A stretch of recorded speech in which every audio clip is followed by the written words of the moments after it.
Hi, Jung-oh. President Moon has weighed in on the recent court rulings ordering Japanese companies to compensate the Koreans they forced to work for them during World War II. The president says, like in the rulings, that previous agreements between South Korea and Japan do not cancel the rights of individuals to make claims. Shin Se-min reports. President Moon Jae-in has spoken on the latest friction between Seoul and Tokyo over their fraught history.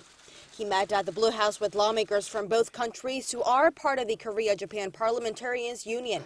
He was asked about the forced labor issue and said the victims do have the right to claim compensation from Japanese firms.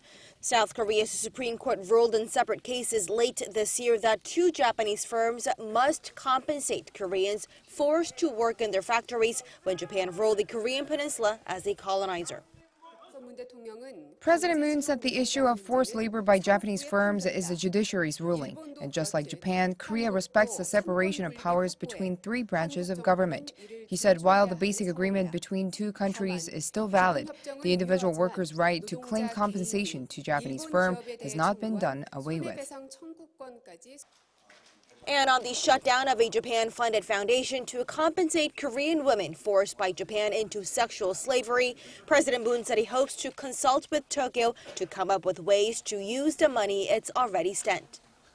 In 2016, Japan provided 1 billion yen, or about $8.8 million to run the foundation meant to help the victims. But when it comes to joining forces to handle geopolitical issues in the region, namely the denuclearization of the Korean Peninsula, the 2 sides agreed. Communication needs to be stepped up not only between Korea and Japan, but also between the neighbors and the United States. And President Moon asked for Japan's active support to achieve peace on the Korean Peninsula. Shin Se-min, Arirang News.